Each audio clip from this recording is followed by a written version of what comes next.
ওরে বাপরে একবারে হাঁপায়া গেছি। দূর বলা কি কস, কুড়িটা করলে হইব? ছুরি পটাবি কি কইরা? আহা বইসা না থাইকা বডি বানাবি চ।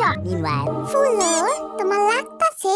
আচ্ছা ঠিক আছে, আমি আর এক্সারসাইজ করুম না, তুমি রেস্ট নাও। ওকে আই হাতে ছেড়ে উঠা পড়লি কেন? দেখতাছিস না ফুলের তোর কত কষ্ট হইতাছে, আর এক্সারসাইজ তো না করলে তোর কপালে যে কত বড় কষ্ট আছে আমি ভালোই টের পাইতাছি। আমি কোথায় ভেসে গেলাম? ও মা গো, বুকটা কেমন চিনচিন করতেছে। তাই বেশি নাটক করবি তো ব্যানানা মিল্ক বন্ধ করে দিন, তারপরে বুক এমনি চিনচিন করব না। I love exercise, exercise love me. আহারে আমার কুকি ভাইটা, এর জন্যই কইছিলাম আমার মতন হইয়া থাক। ওই পোলা এগুলা কি শুরু করছস? এইভাবে করলে হইব? স্টেজে যখন আমার সামনে দাঁড়াবি তোরে তো পুরো পাট কাঠি লাগবো। আমার পক্ষে আর সম্ভব না। এই জিনু ভাই অনেক তো হইলো, এবার পোলাটারে ছাইরা দে। কি কইলি? তাহলে আয় তুই করবি না?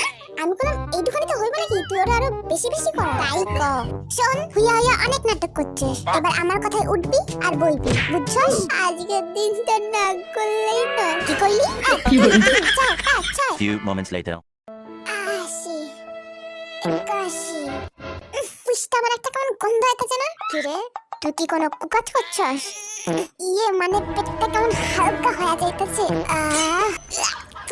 সারা পাজি কোথাকার পাত দিয়ে নাক মুখ জ্বালা দিল। দাঁড়া জিনু ভাই একটু পানি খাওয়ানি, তারপর আবার শুরু করুম, ঠিক আছে? হ্যাঁ হ্যাঁ পোলাটা কি কয় শোন কুকি, আর করুন লাগবে না। না না আমি করুম। না না তুই কি চাস? তোর ভিতরে দূষিত গ্যাস সব বের কইরা আমার মতো নিষ্পাপ লোকরে মাইরা ফেলতে।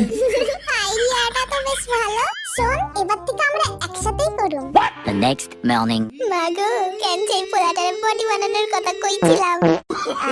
পেটটা কেমন হালকা হয়ে যাইতাছে। বদমাইশ কোথাকারের।